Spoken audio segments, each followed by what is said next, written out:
Hello अस्सलाम वालेकुम guys, मेरा नाम है अली और मैं अपने channel daily horror stories bye Ali से आपके सामने मौजूद हूँ। मैं उम्मीद करता हूँ आप लोग दुनिया में जहाँ पे भी मौजूद हैं खैरियत से हैं, खुश हैं और आपकी ज़िंदगी ज़बरदस्त गुजर रही है। आपसे रिक्वेस्ट है कि आप दुआ करें कि अल्लाह ताला मुझे, मेरी फैमिली को, हम सबको सेहत दे, सलामती दे और कामयाबी दे।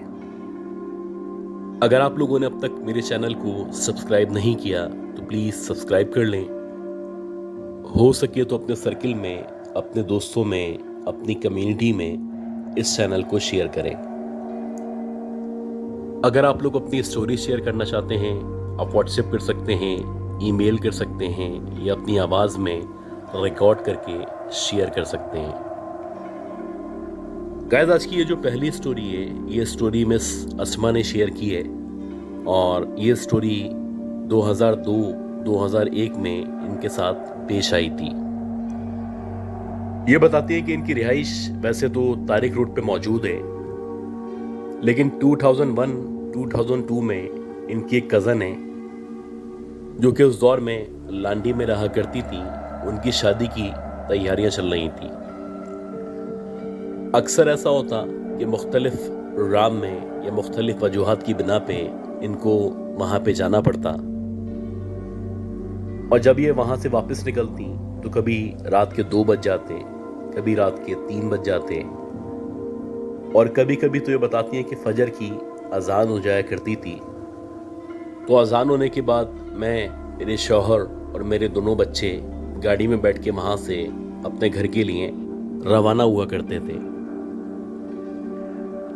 ये बताती हैं कि ऐसे ही एक रात थी और रात के तकरीबन 2-2:15 बजे का टाइम था और जब हम लोग वहाँ से निकले तो तकरीबन 10 से 15 मिनट के अंदर अंदर हम लोग शाहराह फैसल पे पहुँच चुके थे।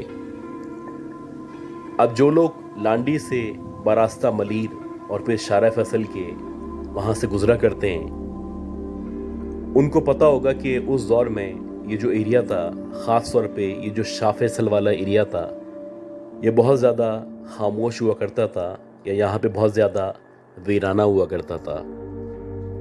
खैर, जैसे ही हम शाह फैसल कॉलोनी के सामने से गुजर रहे थे तो मुझे ऐसा लगा कि वो जो फुटपाथ है, उस फुटपाथ के ऊपर एक औरत और एक बच्चा वॉक कर रहे हैं। जब मैंने उन पे मज़ीद गौर किया तो मैंने देखा कि दोनों ने सफ़ेद कलर का लिबास पहना हुआ है। हम क्योंकि गाड़ी में मौजूद थे और गाड़ी बड़ी तेज़ी से उनकी तरफ बढ़ रही थी। अब ये कुछ सेकंड्स के अंदर अंदर जो भी इंट्रैक्शन था उसके मुताबिक ये जो औरत थी और ये जो बच्चा था, दोनों ने ना तो चप्पलें पहनी हुई थी और जैसे कि हम आमतौर पे चला करते हैं, यानी कि जिस तरफ हम वॉक कर रहे होते हैं या जिस तरफ हमारा मुंह होता है, हम उसी सिमत में बढ़ रहे होते हैं। लेकिन ये जो औरत थी और उसके साथ जो बच्चा था, उनका जो मुंह था वो हमारी तरफ था, जबकि उनके जो कदम थे वो पीछे की तरफ खुद ब खुद बढ़ रहे थे। अब ये इन कुछ सेकंड्स के अंदर अंदर जैसे ही मैंने उस औरत, उस बच्चे को देखा तो मुझे अजीब लगा कि इनका मुंह हमारी तरफ है, क्या ये उल्टे चल रहे हैं? अभी मैं उस तरफ देख ही रही थी कि जो मेरे हस्बैंड थे उन्होंने एकदम से मुझे कंधे से पकड़ के हिलाया और मुझे कहने लगे कि उस तरफ नहीं देखो। अब जैसे ही उन्होंने इस तरह से कहा तो मुझे यकीन हो चला कि मेरे साथ साथ उन्होंने भी इस औरत और इस बच्चे को उल्टा चलते हुए देखा है। खैर, जैसे ही उन्होंने मुझे हिलाया तो फौरन से मैंने सामने की तरफ देखना शुरू कर दिया, क्योंकि मेरे साथ बच्चे भी मौजूद थे और मैं नहीं चाहती थी बच्चे कोई इस तरह की चीज़ को देखें या फिर किसी खौफ का शिकार हों। खैर, जैसे ही हमने इन दोनों को क्रॉस किया तो मेरे जो हस्बैंड थे मुसलसल बैक व्यू मिरर से या साइड मिरर से इन दोनों को देख रहे थे। जैसे ही हम लोग मजीद आगे बढ़े, ये रिंग रोड के करीब पहुंचे तो मेरे हस्बैंड ने बताया कि पीछे वो जो औरत थी और उसके साथ जो बच्चा मौजूद था वो इंसान नहीं थे। मुझे भी ऐसा ही लग रहा था कि जैसे वो इंसान नहीं है। खैर, मैंने अपने हस्बैंड से पूछा कि आपको कैसे पता चला। तो वो कहने लगे कि वो लोग हमारी तरफ देख रहे थे, यानी उनके जो चेहरे थे वो हमारी तरफ थे, जबकि उन दोनों के जो पाँव थे, दोनों के पाँव उल्टे थे, और जिस तरफ उनके पाँव थे वो उस तरफ बढ़ रहे थे। और ये आम तौर पे चुड़ैल की या इस तरह की मखलूक़ात की निशानी हुआ करती है कि उनके जो पाँव होते हैं वो उल्टे हुआ करते हैं। जैसे ही मैंने उन दोनों को देखा था वैसे ही मुझे अंदाज़ा हो चुका था, क्योंकि ये जो एरिया है, ख़ास तौर पे ये जो शाह फैसल वाला एरिया है, इस एरिया के बारे में कहा जाता है कि अक्सर इस रोड पे, इस चौराहे पे, ख़ास तौर पे यहाँ पे जो एक कब्रिस्तान मौजूद है, उस कब्रिस्तान के किनारे पे रात के 2 या 3 बजे के करीब एक औरत दुल्हन के लिबास में खड़ी हुआ करती है और वो लोगों से लिफ्ट मांगने का इशारा किया करती है। जब भी लोगों ने उसके पाँव पे नज़र डाली है तो उनके मुताबिक उसके जो पाँव हैं वो उल्टे हुआ करते हैं, यानी कि वहाँ पे उस एरिया में रात के औकात में एक चुड़ैल या पिछल पैरी मौजूद हुआ करती है। ये बताते हैं कि इसी तरह 1997-98 में मेरे जो फादर थे वो किसी काम से हैदराबाद की तरफ गए हुए थे, और हैदराबाद में जिस घर में ये रुके हुए थे उस घर के बिल्कुल जो सामने वाला घर था, उस घर के बारे में कहा जाता था कि पिछले तकरीबन 40 साल से ये जो घर है ये मुकम्मल तौर पे ना सिर्फ खाली है बल्कि इसके मालिकान के बारे में भी कहा जाता है कि उनका भी इंतकाल हो चुका है। खैर, मेरे फादर जिस काम से वहाँ पे गए थे वो काम निपटाने के बाद जब वो फ्री हुए तो रात के तकरीबन 11:30-12 बजे का टाइम हो चुका था। मेरे फादर का यही इरादा था कि रात को जैसे ही फ्री होंगे तो वापस कराची के लिए निकल जाएंगे। लेकिन ये जहाँ पे गए हुए थे वो जो साहब थे वो बज़िद थे कि एक रात हमारे साथ मज़ीद गुजार लें, अगले सुबह हम आपको खुद ही रेलवे स्टेशन तक छोड़ के आ जाएंगे। खैर, उनके इंसिस्ट करने पे जो मेरे फादर थे वो मान गए और वहाँ पे रुकने की उन्होंने हामी भर ली। मेरे फादर बताते हैं कि मैं मुसलसल करवटें बदलता रहा। रात के तकरीबन 2 या 3 बज गए, मुझे ज़र्रा भर भी नींद नहीं आ रही थी। मैं परेशान था, हालांकि आमतौर पे मैं रात को 10 बजे तक या 11 बजे तक सो जाया करता था। खैर, जब काफ़ी देर तक वेट करने के बावजूद मुझे नींद नहीं आई तो मैं बेसाख्ता खड़ा हुआ, और खड़ा होने के बाद सिगरेट ली और सिगरेट लेके सीधा छत की तरफ बढ़ता चला गया। मेरे फादर बताते हैं कि जैसे ही वो छत पे पहुंचे तो ये जो छत थी, इस छत से जो सामने वाला घर था जो कि काफ़ी अरसे से खाली था वो मुकम्मल तौर पे नज़र आया करता था। खैर, मेरे फादर ने सिगरेट जलाई और सिगरेट जलाने के बाद कश लगाने लगे।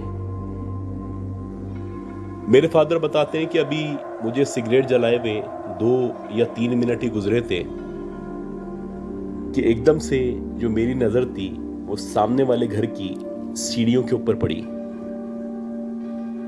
और जैसे ही मैंने सामने वाले घर की सीढ़ियों की तरफ देखा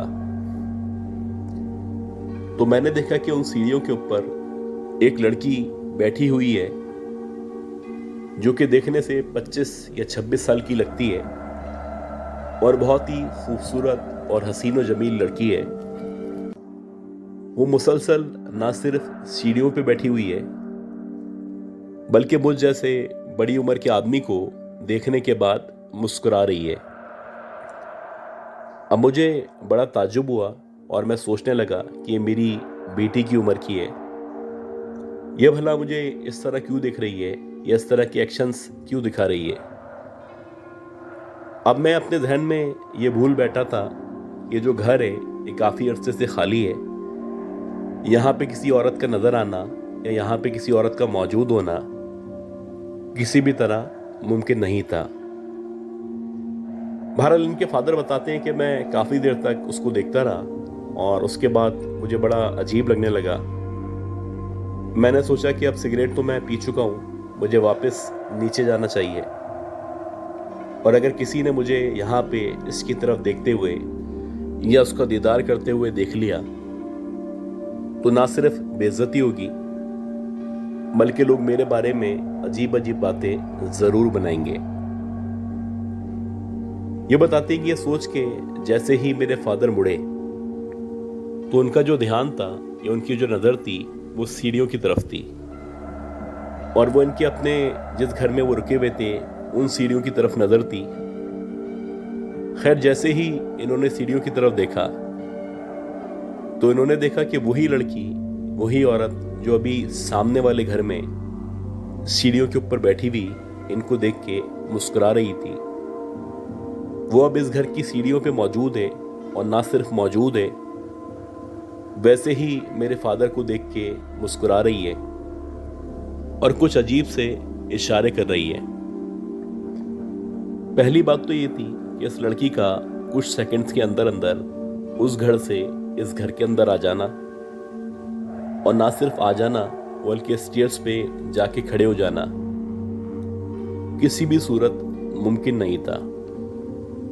मेरे फादर को यकीन हो चला था कि जो औरत या लड़की इनके सामने मौजूद है ये यकीनन कोई ना कोई छलावा है या इस तरह की कोई मखलूक है।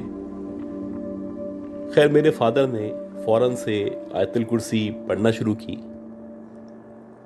और जैसे ही उन्होंने आयतुल कुर्सी पढ़ना शुरू की तो देखते ही देखते वो जो लड़की थी सीढ़ियों से पीछे की तरफ गई, यानी कि जहाँ पे गैलरी थी, दीवार मौजूद थी, उस तरफ गई और वहाँ जाके कहीं गायब हो गई। मेरे फादर जैसे तैसे आयतुल कुर्सी पढ़ते हुए नीचे आए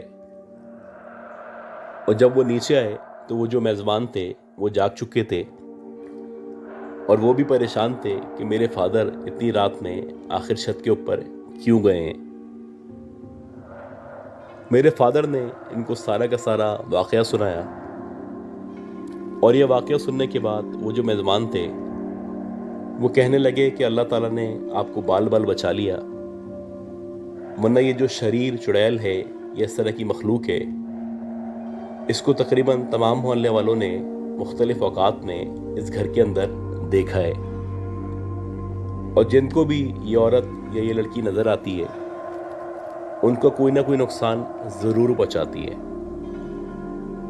लेकिन क्योंकि अपने आसाब पे आपने काबू रखा और सबसे अहम बात है कि आपने आयतुल कुर्सी का जिक्र जारी रखा, जिसकी वजह से आप इस चुड़ैल से या इस मखलूक से बच गए हैं। ये बताती है कि जैसे तैसे ये रात मेरे फादर ने वहाँ पे गुजारी और अगली सुबह कराची की ट्रेन पकड़ के सीधा अपने घर वापस आ गए। इसी तरह ये बताती हैं कि गए वक्तों में, यानी अब से तकरीबन 10 से 12 साल पहले, इनकी एक कज़न है जो फेडरल बी एरिया ब्लॉक 18 के अंदर रहा करती थी। अब इनकी जो कज़न थी उनका घर इस तरह से था कि उनके घर के बिल्कुल सामने पार्क मौजूद था, जिसे आप एक बड़ा ग्राउंड भी कह सकते हैं। और ग्राउंड ख़त्म होने के बाद वहाँ पे एक मस्जिद मौजूद थी, जबकि अगर आप ग्राउंड के लेफ़्ट साइड पे जाएं तो वहाँ पे एक बहुत पुराना सरकारी स्कूल मौजूद था जो आज भी वहाँ पे मौजूद है। और ग्राउंड का जो सीधे हाथ वाला हिस्सा था वहाँ पे कुछ पुराने अपार्टमेंट्स बने हुए थे। ये बताती है कि अक्सर ऐसा हुआ करता था कि लोग जब रात में 2 या 3 बजे तक जाग रहे होते थे, या जैसे आमतौर पे रात में लाइट चली जाया करती थी, तो इन लोगों की आदत थी या तो ये लोग छत पे चले आते थे या फिर जहाँ पे खिड़कियाँ लगी हुई थी उन खिड़कियों से बाहर की तरफ झांका करते थे। तो वैसे ही एक रात थी और रात के तकरीबन 3 साढ़े 3 बजे का टाइम था और बादल छाए हुए थे। सामने जो ग्राउंड था उसमें मुकम्मल तौर पे खामोशी थी। ना वहां पे कोई बंदा मौजूद था, ना किसी बंदे का नामो निशान मौजूद था। इसी दौरानिए में इन्होंने देखा कि वो जो स्कूल वाली जगह है जहाँ पे एक गवर्नमेंट स्कूल मौजूद है, उस स्कूल के कोने पे 2 या 3 शहतूत के दरख्त लगे हुए थे। तो इन्होंने देखा कि वो जो शहतूत के दरख्त हैं, उन दरख्त के करीब, उन दरख्त के नीचे 3 बच्चे हैं जो बाज़ाहिर 6 या 7 साल के नजर आते हैं।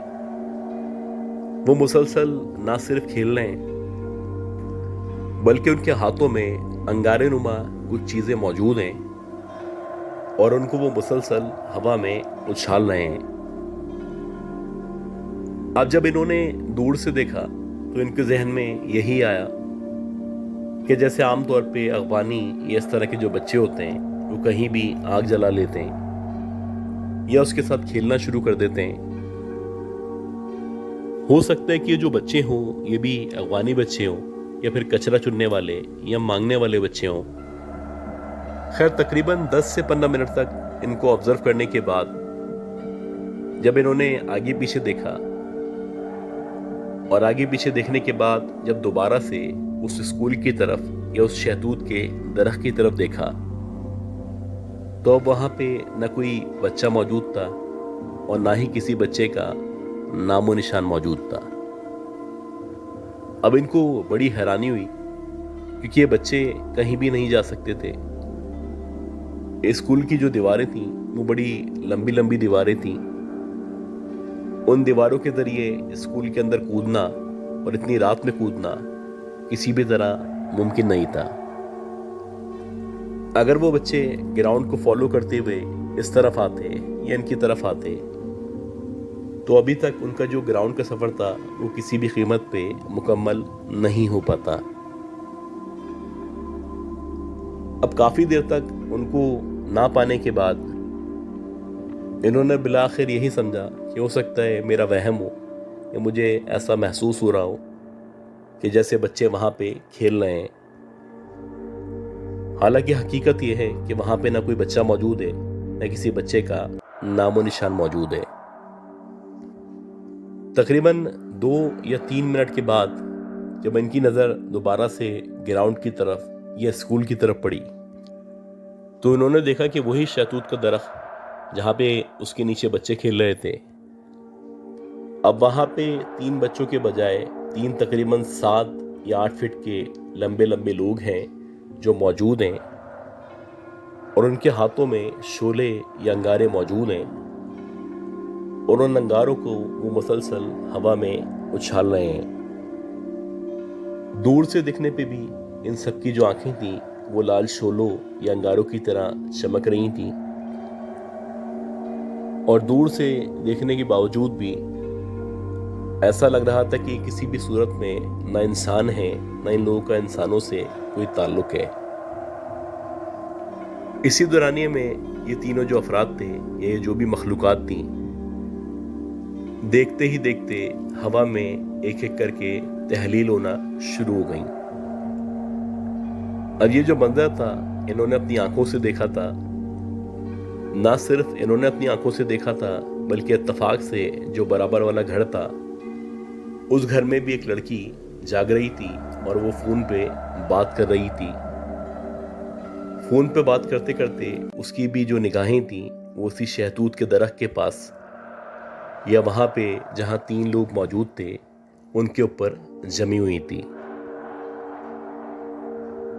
ये बताती है कि आज भी उस एरिया में ख़ास तौर पे उस स्कूल के पास वहाँ पे एक शहतूत का दरख्त मौजूद है और उस दरख्त के बारे में ख़ास तौर पे उसका जो सराउंडेड एरिया है उस एरिया के बारे में बहुत सारे किस्से, बहुत सारी कहानियाँ हैं जो बहुत मशहूर हैं। गाइस, अगर आप लोगों के पास भी इस एरिया के बारे में, ख़ास तौर पे इस स्कूल के बारे में जो कि एक मशहूर ज़माना और खौफनाक तरीन स्कूल हैं, किस्से और कहानियाँ मौजूद हैं, तो आप प्लीज़ मुझे ईमेल कर दें या अपनी आवाज़ में रिकॉर्ड करके शेयर कर दें। दुआ करें कि अल्लाह ताला मुझे, मेरी फैमिली को, हम सबको, आप सबको ज़िंदगी दे, सेहत दे, सलामती दे। अगले अपलोड तक के लिए अपना बहुत ही ख्याल रखिएगा।